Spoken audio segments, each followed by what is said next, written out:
field, and we have some of our students here. We'd like to see some of the field experiments or trials that they deal with climate smart agriculture. We know that climate smart agriculture is one of the greatest challenge facing. Climate change is one of the challenge that is facing agriculture today. So we need to deal with this, and which includes like rising temperatures. We have unpredicted rainfall, pests and diseases which are increasing, and therefore they are threatening food production systems in Kenya and also over the world. So to deal with this, we need like to come up with some of the conditions that when we are growing these crops, or maybe when we are practicing this agriculture, we have to do it in a smart way so that we can deal with these challenges. And among these, like we could talk about the 3 pillars of climate smart agriculture. We have increasing agricultural productivity sustainability. So we could do this by increasing crop yields, and also if we do this, we are going to deal with ways that are going to degrade, how to be able not to degrade the natural resources. So we do this by doing it in a sustainable way. And also we could look at another pillar, which is enhancing resilience and adaptation. This focuses on the strengthening the ability of farmers and agricultural systems to withstand climate related shocks such as drought, floods, and extremes. Another thing is how to reduce or remove greenhouse gas emission. So if we can be able to deal with some of these challenges, I think we'll be able to solve that. So here we are in the farm, and we have students, and also we have 2 people that are going to lead us in that. We have Madam Dora, and then we have Mr. David. So we are going to go through the fields and see about the crops that we have and how they're trying to deal with these challenges to climate change. Thank you. May I welcome Madam Dora to talk about something, and then before we continue. Okay. Thank you, Dr. Mercy, for this opportunity. From where she has left, I'm going to take our clients a bit on some of the practices or technologies that we use when we do climate smart agriculture, because while doing this, there are some practices that have to be put in place for us to achieve and say that whatever we are practicing is climate smart. So one of the most common technologies that are used normally, even by farmers or research institutions, is conservation agriculture. And there are a few guidelines under conservation agriculture that helps us here ensure that we accomplish the use of climate smart agriculture. And one of these under conservation agriculture is either minimum or zero tillage. When we don't disturb the soil, we ensure that moisture is retained and there is no carbon released into the environment. Under conservation agriculture, again, we find that we use techniques such as crop rotation or intercropping, which we will demonstrate later in what we have in the field. And again, we also apply things like mulching and use of organic fertilizers. So in this category of conservation agriculture, we find that practice like when you do zero or minimum tillage, you retain most moisture in the soil, and this helps us reduce the amount of carbon that is released into the environment. Hence, we can achieve one of the principles that we just said about mitigation, because mitigation is majorly with those like greenhouse gases that are being released into the environment, that pollute our environment. So when you reduce that, then you ensure that you achieve that object or the principle of mitigation. Another technique that we use while practicing climate smart agriculture is agroforestry, and we are encouraged always to keep on planting trees. And we find that most of the farms that we have, even as farmers, are the same farms we put our food crops, and the same farms that we are required to plant trees. So how do we integrate this to practice climate smart agriculture? We do this by putting on planting trees either within our crops. There are such that those varieties of trees that do not affect the growth of our crops. We can also integrate tree farming with pastures that we use for our animal feeds.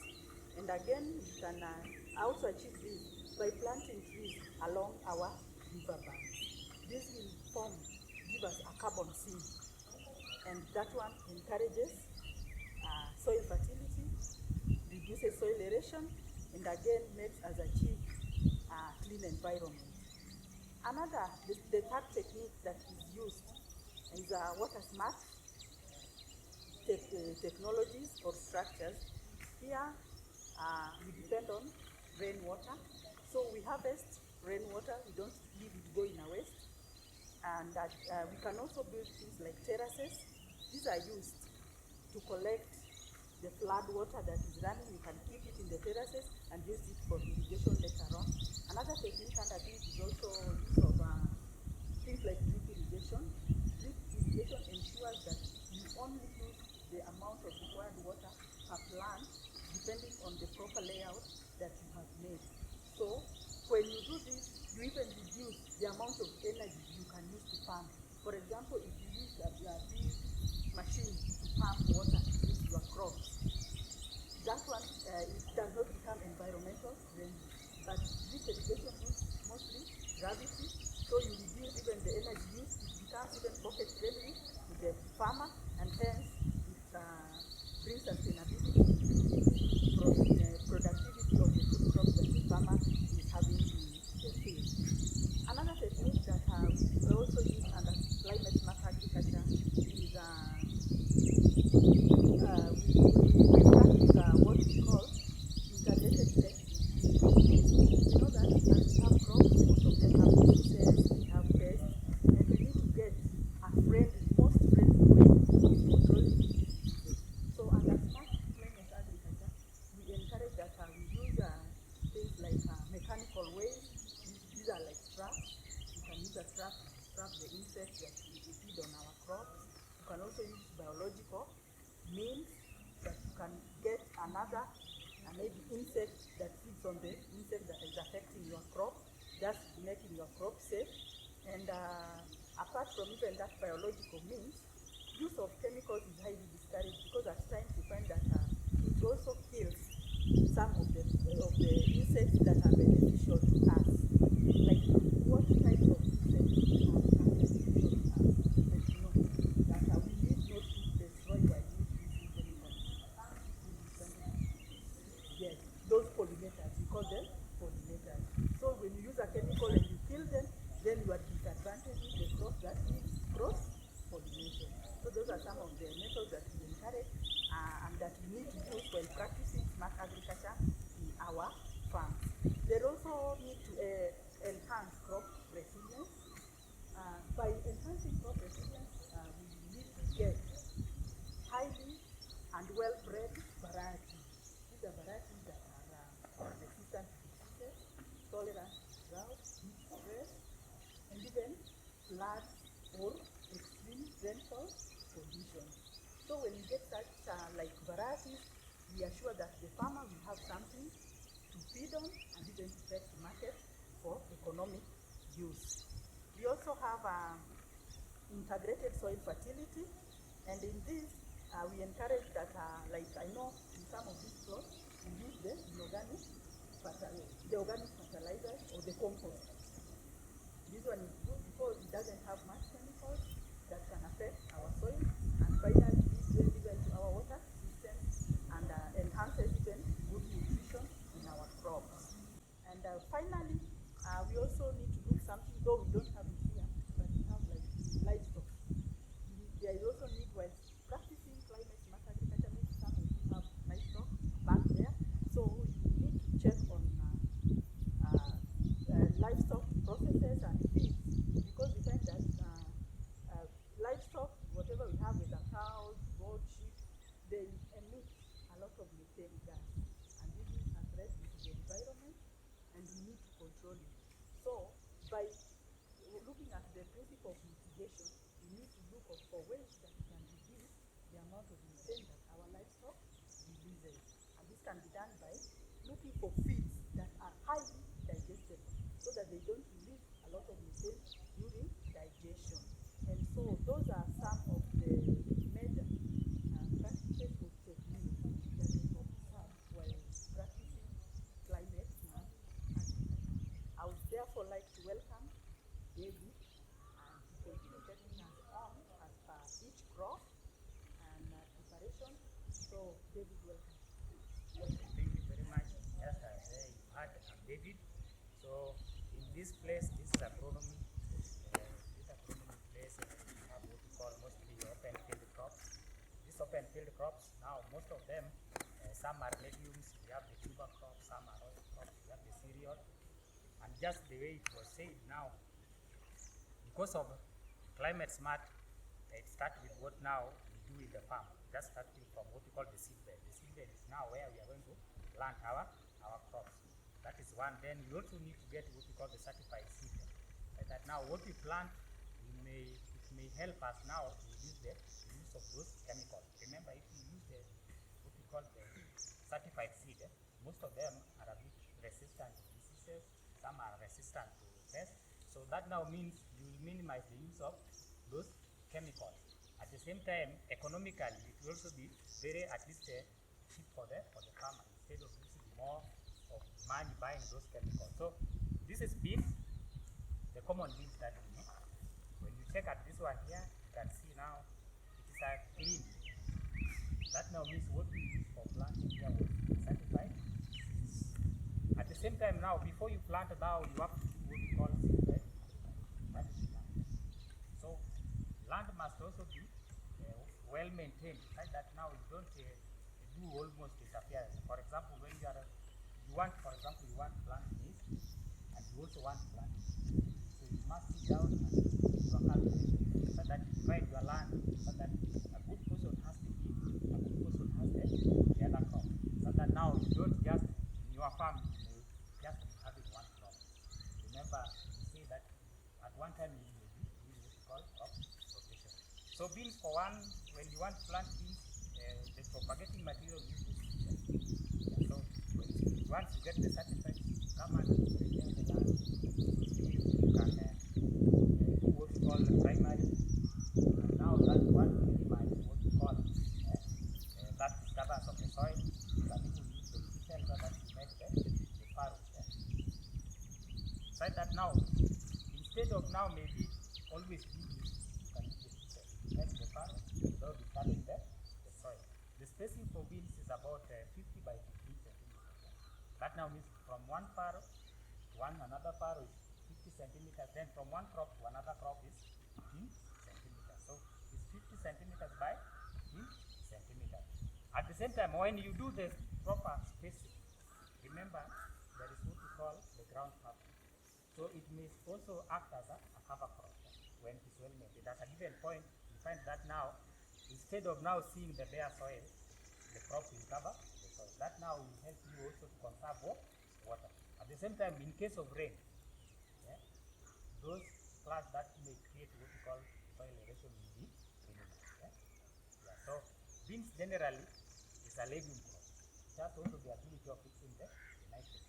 That now means you need not to apply those inorganic fertilizers. So you can use the organic so that it can also help the soil now to retain what we call the soil texture. Anything that you want to know more about this before we move to another crop? The sweet potato, and then the other one is cassava, the one is the other side. The two are what we call the tuber crop. They are tuber crops. Remember these tuber crops, what we shall harvest are the tubers. So, and remember the tuber is within the soil. That now means when you want to prepare your land or the seedbed for planting these two crops, the soil must be well maintained. At the same time, it has to be a given depth. Remember the tuber will grow inside. Although there are other crops like the yam that the tuber may grow upward, but most of the tuber crops, the tuber will grow going downward. That now means when you're preparing the soil must be well prepared so that it has to maintain a good depth, like almost something like about 6 feet. centimeters down. Yeah? So there is something that we call double digging. Have you heard of double digging?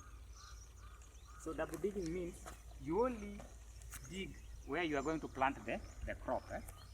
For example, now when I want to plant this sweet potato, I'll dig maybe a trench which is about 30 centimeters, then I remove the topsoil, then I loosen another 30 centimeters, that is 60. Then I return back the topsoil. So it is 60 centimeters deep. That one now will allow the tuber also to get enough room for expanding, because now the soil is loose, almost 60 centimeters down. So this is sweet potato. Sweet potato, we simply grow them for human consumption, that is one. Some are also for animals. So there are some variety that we go for feeder as few as animal feeds. Now we propagate them using the vines, the vines. So what are those vines? So where, for example, I come and pick a branch like this, then I cut it. You see, like a branch like this one. Yeah. So this is what I'm calling the vine. So I come and cut it into pieces, like this one here. So now I have to propagating material. But before I go to that, then we have to prepare the soil. So we prepare the seedbed in two ways. We have the ridges. For example, when you check here, you can see the ridges. You see this one here. So the ridges mostly are more important because they do protect what we call soil erosion. And also when your land is within a terrain which is slanting, maybe around the hills, so you make the ridges. You can see the ridges, or you can make the mold. Mold are these heaps, these round heaps. So now that we are talking about the climate smart, then we need to do a practice that will help reduce what we call soil erosion. So we can, the best one are the ridges. But now for your learning, we were doing the two. But if it was maybe a place which is lacking, you'll find that that practice will hold more water than this one here. At the same time, the sweet potato, you can use them as cover crops, You can see now where it is grown here. Yeah? It has covered all the seed bed. Yeah? Even now, even the weeds, it is very difficult for weeds to come up because they will suppress the weeds. So it is a very important crop. Remember, I've said that there are some variety that we grow for animals. The variety that we grow for animals will have what we call the big biomass. Hii matawi yake will be more. But now when you go down, you may get very few tubers. But now that one depends with the varieties. But those one for human consumption, they have more tubers, but the biomass is less. Together? Yes. Anything that you want me to add about? Can you tell us the variety? Because we found a hard time trying to distinguish the varieties that you are given to plant. Oh, so you are given how many varieties? 4. Oh, 4 varieties? Yes. Oh, there are 4 here. Okay. So that now means I'll give you the name because I'll check where, because they might have been having their names. So I'll give you the name and then you stick them, or the way you are tagging those other crops, you tag the variety because you have the names there. Yes. But what you need to know, there are some variety that we are now growing for animals, which is very important.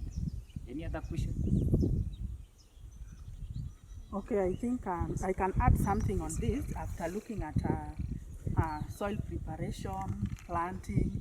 So what we need to understand from here is that now, how does sweet potato exactly embrace climate smart agriculture? So as he has just explained, something like spacing is very important. Soil, you find that there is specific soil pH where sweet potatoes perform better. Yeah, different like pH from maybe 5.5, 5.6. So how do you maintain this pH under climate smart agriculture? You find that use of organic manure is encouraged because it doesn't alter soil pH. In organic manure has several different maybe minerals, you have phosphorus at different quantities. So you find that most of the time it alters the soil pH. So using organic manure doesn't alter soil pH. Once you test your soil and you know the right pH, then you can easily put up your crop and it will do well. And that will gain what we call productivity, just as been mentioned by Dr. Mercy as one of the principles or pillars of climate smart agriculture. Another thing that is practiced again with sweet potatoes is that he has mentioned there are different varieties, but majorly now we look at varieties that are disease tolerant, maybe drought resistant, and nutritious as well.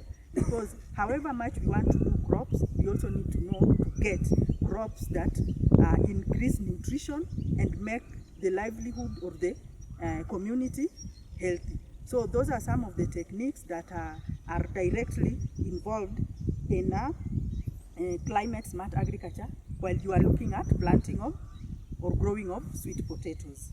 I think that is all I have for sweet potatoes. Maybe we can move to the next one. There's a question. Okay. Yeah, how can a farmer identify when to harvest the sweet potato? Okay, depending on when you get the variety, you get them from the right source. The right source you get it from certified seed providers. So who are certified seed providers? I can mention maybe like in Kenya we have several companies. We have what we call Kenya Seed. We have the Kenya Agricultural and Livestock Research Organization. They are allowed to breed and release certified seed. So when you go there to buy your seed, you will be told the attributes of this crop. For example, we have a variety called Kenspot 5. It is yellow-fleshed sweet potato that has been bred by Kenya Agricultural and Livestock Research Organization. It is highly nutritious, maybe providing what we call the beta-carotene, that is the yellow component. So when you go there, you'll be advised, you'll be told, when you are planting by 15th March, this variety matures in 3 months. So you will, from your date of planting, you will definitely count. You know that by 3 months, my crop should be ready. So you definitely go and harvest. Yeah. Yeah, so that now means through your agricultural records. That Yes. means you have to keep in your record. So your record will tell you, I planted at a particular date. The duration that it has taken is 3.5 months. So that now means it is so ready for. Although there are some varieties that maybe the tuber can be bigger, so that when you check at the soil, you find them cracking. Yeah. But now that one depends on the varieties. Yeah? Another question. Yes. The pest and the disease that might affect the sweet potato. Mostly sweet potato, not much disease and pests, but we have the predators, things like squirrels. They come, they'll only dig through your potatoes. When you come to harvest, you find they ate it all. And so that is why when I was explaining ways of like insect and pest management, I talked of things like mechanical ways of control. So such like, then you use mechanical way, you use a trap. You put it here, then it's caught into the trap. But you find that sweet potato doesn't experience so many diseases, unlike maybe things like cassava and beans. Yeah. So they can survive also in different climates. When you see this place, it is a high altitude area, but it can also do well in the lowland areas. So that now means it can survive mostly in those at least arid and semi-arid areas. It cannot survive. At the same time, for the diseases, maybe the nematodes, for example, some do affect them. When you harvest the tuber, you get them having some spots, maybe due to some nematodes. But generally, they are a bit resistant, and that's why they are being grouped under the climate smart crops. Yeah, mostly they are resistant. You've talked about the biomass. Yes. Can't you reduce the biomass by cutting those vines, the excess vines? No, depending on your purpose of planting. Remember, I said if you want them to be, you are planting as fodder crops, then you need that biomass, because now you need more. For example, your rabbit and everything. But now, if you are now planting them such that now maybe for human consumption, you only reduce the biomass maybe when they are almost mature, because it is through the leaves that they are using for manufacturing the food, even for the tubers. So you must know when to reduce the biomass. Are we together? Remember the importance of the leaves to the roots. Clean. Yes. how do we go about weeding? Because we've noticed that weeding in between the ridges is very difficult, and there's some weeds. So like, how do we go about it? Because it's very difficult. Should we just leave the weeds because it will cover the ridges and the furrows, or what do we do about weeding? It's hard. Okay, let me say something before he comes in. The problem of weeds maybe comes with again, is also dependent on land preparation. So maybe you are required to control them earlier than this stage. When they were when the vines were starting just to spread a little bit, then you control. Then you give it time. Immediately it forms the cover, as he has said, then the weeds will not have no space to come up because they will not even find sunlight. So this is timely management of weeds. Before it starts covering totally, you just clean the little weeds that are there and you give it time to form a good cover. Maybe David has something to add? Not really, unless now they have some other question. Okay. Any other question before we go to Yes. We've discovered we're seeing the leaves having black spots. Yeah. Is it a disease or is it what? Black spots. Yes. So remember, sometimes there are some insect. Remember, we have the insect pest. For example, maybe the cutworm. They can be coming to feed on them sometimes. But remember, we said when you check the population, for example, how many vines have been attacked, you may find that it is 1 out of 10.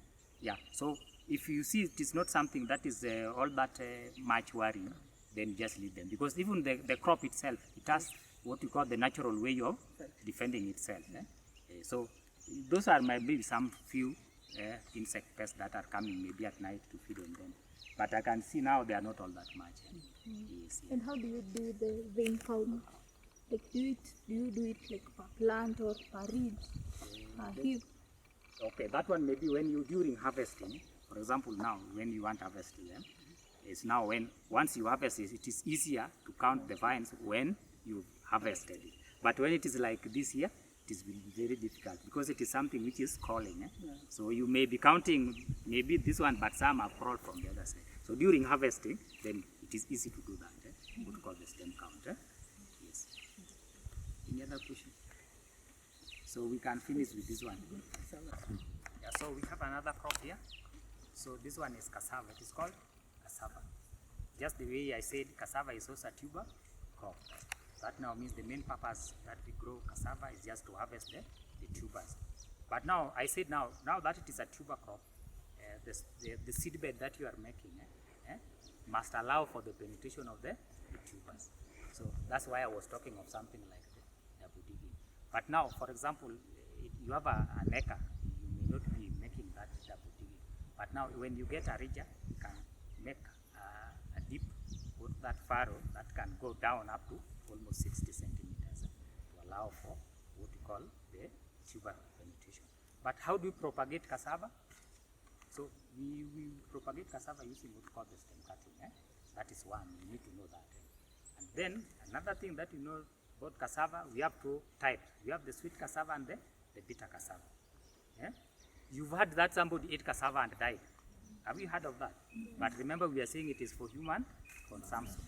So generally, cassava as a crop has what we call a chemical known as cyanide inside. Together?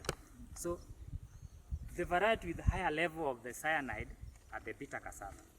And that one with the lower level of cyanide is the sweet cassava. But I'll not go much into that. Yes. So land preparation, just the way I said, because it is a crop, you must prepare your land well. Remember, when you do good land preparation, you will also minimize the threshold of this weed that you are talking about. That now means you not disturb your soil almost weeding all the time. So cassava, we must make sure that we prepare our land well. After preparing the land, then you get what we call the satisfied propagating material. Together. Then now you come and do what we call the right spacing will also help you for what we call, for it to maintain what we call the vegetation cover.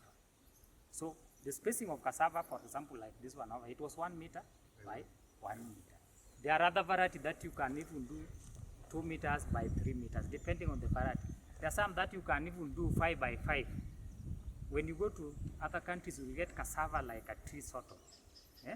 Yeah, so spacing will depend on the variety. If it is a variety that does not grow all that tall or maybe many branches, then you can do 2 meters by 2 meters, or maybe 1 meter by 2 meters together. Then after maybe planting, then you allow them to grow. Remember this one here has not taken all that long, because now when it was being planted, it was done during when it was almost at the onset of the rains. So you can see now it is doing well. Second to cassava, they are crops that can survive in arid and semi-arid areas. Together? Yeah, so even when you go to places like the coastal region, which is a bit high of temperature, cassava will grow there. When you go to the lowland, cassava will grow there. When you are here, then you can see the cassava. But now, maybe the maturity period will differ because of that temperature. Together? Yes. So generally, the sweet cassava, formerly, the leaves were used as what we call indigenous vegetable. But I recall for the expert, somebody is not an expert, you cannot pick the leaves and pick them. But remember, they are also used as indigenous vegetable. There are also other varieties this time that we are being developed so that we can also feed them to the animals. Together? Yes, but it is still under the process. So cassava generally, once you harvest the tuber, you can use them for human consumption. There are some that now you can chop them, then you air them, you take them, you grind them, then you make unga from them. But some you can also eat raw. You can also make glue from cassava. Remember, it has that sticky chemical. Yes, so generally cassava is a crop that can survive in those areas. Now that we are talking about climate smart, that now means those areas that maybe we have problem with food, maybe they're suffering due to drought, they can plant cassava, it will survive. It can just stay there, a bit dormant now, but when it gets small rain, then the life continues. Yes. Thank you, David. So what we need, after getting how to prepare land, plant, the varieties, what we need to ask ourselves at the end of it, he has talked of being drought resistant. Again, in what other way is cassava a climate smart crop? That is what we really need to understand. So we find that like some time back, cassava experienced a very serious disease that almost made Kenya lose 50% of all the cassava crop. It is called cassava mosaic disease. But with that, then breeders went back and start doing breeding of new varieties that were resistant to cassava mosaic disease. And now we have crops of cassava which are resistant to cassava mosaic disease. And we have those that are surely drought resistant, that just as he has said. We have those that are other diseases resistant. We also have other pests, like we talked of nematodes. They can also still affect our crops since the tuber is underground. So what else can you maybe you answer those techniques you think you can apply for cassava as a climate smart crop? Maybe I had two questions. Yes. He has talked about two varieties, like there is sweet cassava and bitter cassava. How can we identify between the two? Because when they are growing or they are in the field, maybe I may find out difficult to know which is bitter and which is sweet. Then the other question is about fertilization. I have not heard talking about the fertilization maybe of the soil when you are about to plant cassava. How can that apply?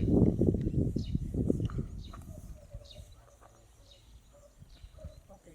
Maybe the first question that you asked about how to identify which one has higher percentage of cyanide. You will only know this through getting certified seed. That is why he talked of, you hear a long time people used to eat cassava, then they die. It's because this information was not there. You are coming to me as a farmer, you tell me kindly, get me 2 sticks of the cassava stem I want to go and plant, not knowing what type of cassava it is. But currently, since we have certified seeds, even if you get it from me, I got it from a certified company. I'll tell you this one is for flour only, and this one is for cooking.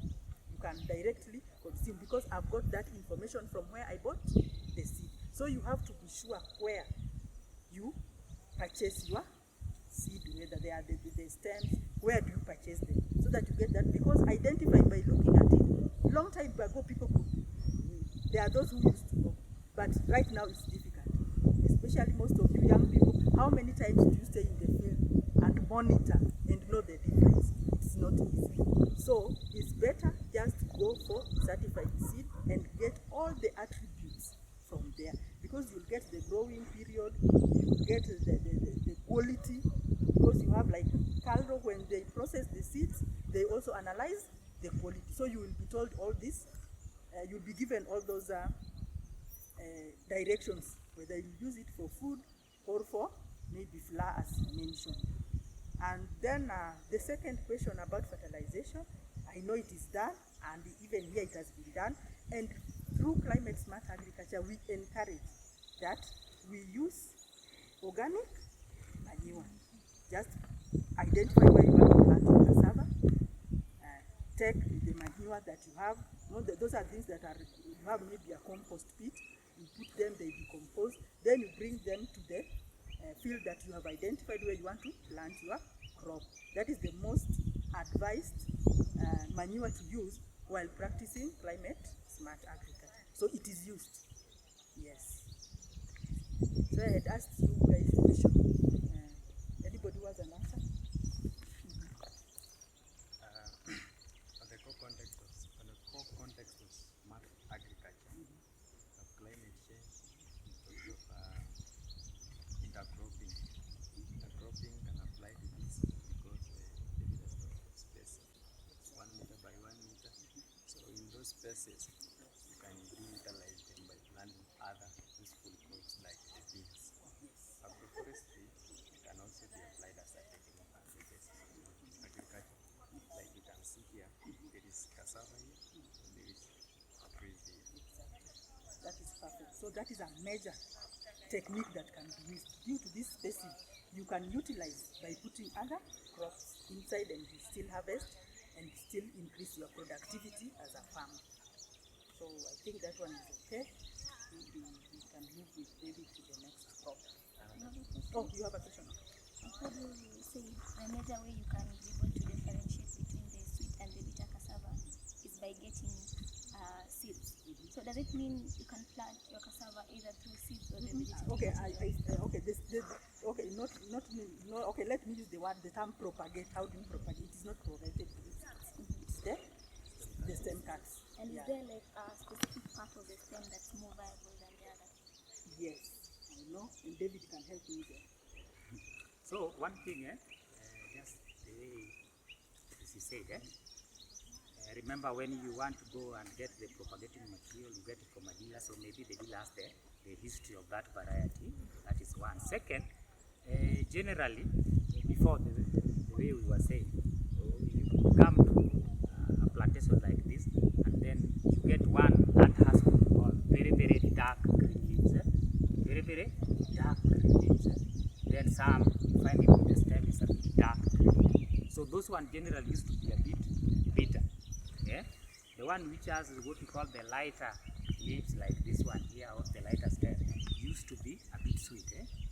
But now, through breeding, we have been crossed. That's why it is good you get good information. Now, when you go to a market and then you buy cassava and you don't know the history of that cassava, remember, even the seller sometimes they want money, so maybe they might have picked the sweet one. But the process of cooking can also help you not to die. Yeah? So if you go to a market and then you buy cassava and you are not sure whether it is bitter or sweet, then you go peel that cassava, you chop them and then you peel them, remove the upper cover. Now, that part that you want to cook, when you cut it in between, there is a thread inside in between, you remove that thread. Remember, it is that thread that do supply food to the tuber, so it has much of that cyanide. So then you get a very clean water in a very clean bucket or a clean sufuria. Then you dip those cassavas inside. You will find them removing that milky chemical. Now you will do that one until now. When you put it in that clean water, then there is no any milky. That now means you will reduce the level of the cyanide. It is that milky substance that has that cyanide inside it. But generally, this time now with the current technology, you get the information together. You are asking about planting or planting techniques. There are so many ways. They asked about how will you identify now if this stem is mature enough? There's some parts that you cannot take, and I said yes, so you can explain to them from there. Yeah. Remember, as crops grow, this upper part is the active part. And remember that active part, we say they have what we call fragile cells which are still young. Yeah? So that now means when you want now propagate cassava, then you must go for a cassava that may be, the stem is almost like about 3 meters together. And then within those 3 meters, then when I come and pluck it from there, then I measure about the 5 centimeters, the base part I remove. Remember that one has old cells. All the some are dead. So the one which is inside, the in between the old one and the younger one, in between, then you cut them into almost about 35 centimeters. That is the right one. But don't go for the upper one because the cells are still fragile. And then that base part, also the cells are old. Remember, you want something that will grow with vigor. So those active cells are in between them. Any other question? I was asking if the outer part of the cassava can be fed to animals. Since there is one time that after we peeled the outer part, then we gave it to animals, they died. I wonder what happened. Yes, they will die because it has the cyanide. And I did not say that part you peel is you feed it to the animal. My information was this way. We are trying to bring some that these leaves that were formerly eaten by human beings can be fed to animals. Remember that part that you are peeling, that cover. It is the one that do also store food for the tuber. So that now means it has more of that chemical. So you don't allow that. Yes. Generally, they can be used for composting. For composting, but not for feeding. Unless now you are sure of the process. So we are continuing with the next crop, which is sorghum. Sorghum, and we also have millet, which serve the same purpose. These are some of the most profitable crops when it comes to curbing drought, especially in semi-arid and arid areas. Sorghum does very well because it's drought tolerant, and we find that while practicing climate smart agriculture with crops like sorghum, we take most interest in things like spacing. We can also use maybe technique like intercropping. Depending on the spacing of this crop, we can do intercropping with some legumes like beans, and this one will help us even fix nitrogen.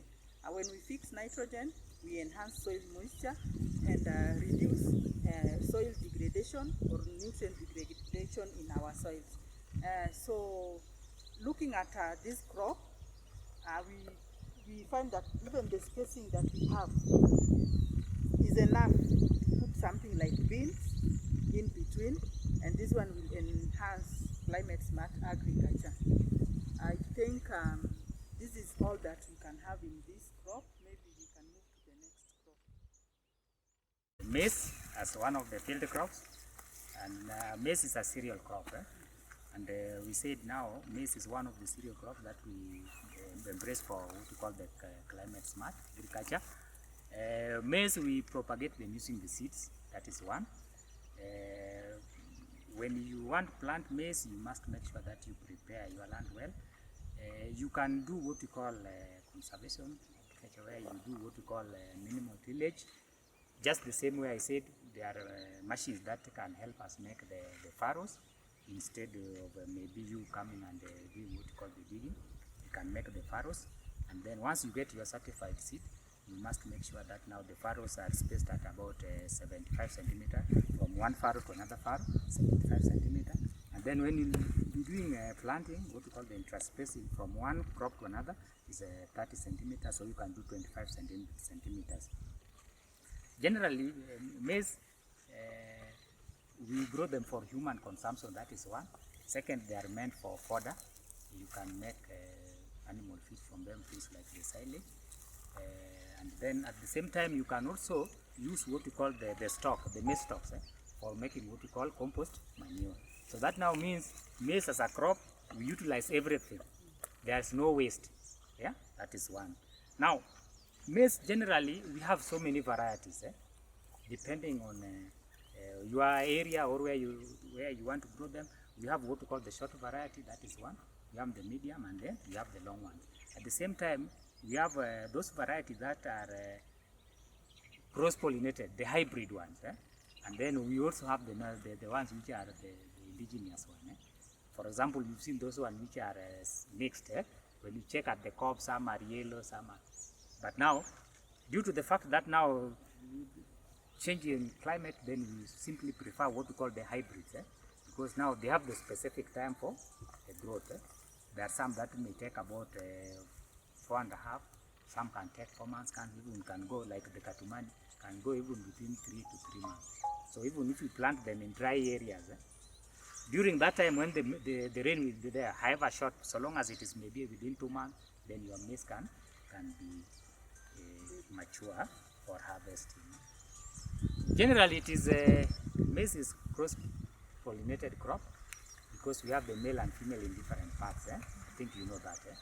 Yeah, so that now makes it more easier for you to cross them. Yeah, because now not like the sorghum. Remember, sorghum is almost 95% self-pollinated. Unless now there is something you want to know about this, then you can answer very fast. Only one question. Unless, but it's a common crop that is well known. We say that it is the first important, most staple food crop in Kenya.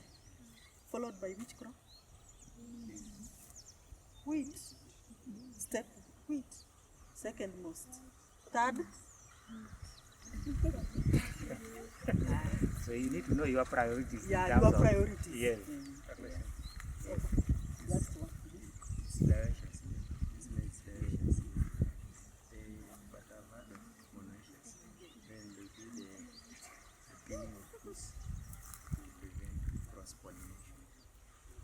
Yeah, those are now for breeding purposes, the breeders.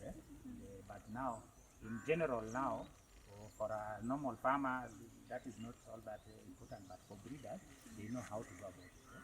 Yeah, what you are talking about. Because remember, I said it is easier to pollinate them. Either in that way you are saying, or through that.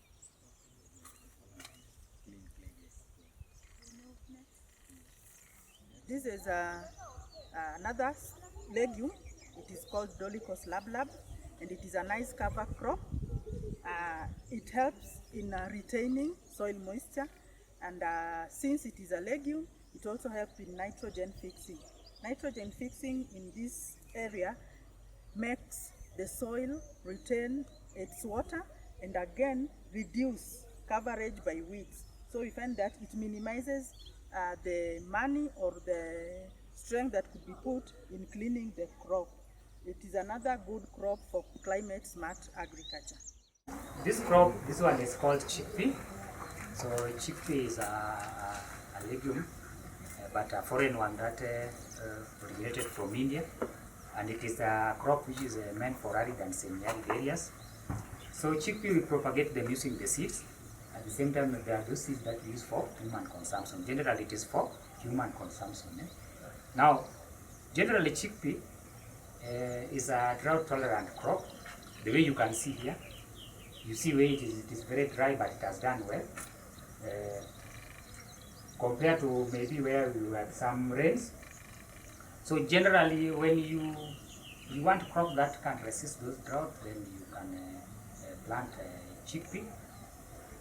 It is adaptable to dry areas because now the way you can see it, but when you try to uproot the crop itself, it has a very taproot that can even go up to something like 1.5 liters down the soil. So you can see how far the root can go, and that is what helps it to fetch little water. So even if there is maybe a very small rain, then it will still survive. Where we are here, we are doing some sort of irrigation. So this place we irrigate, the other part is rain-fed. Now when you see the part which is rain-fed is more diseased, and the part which we are irrigating is a bit healthy. That now means when you want to plant it, you don't plant it during rainy season. You plant it during off-season. That means from September towards December, then is when but it doesn't require much rain because when there is too much rain, then it is being affected by a disease known as cockita, which is a fungal disease. So generally, it is a crop that do well in arid and semi-arid. Unless you have any question.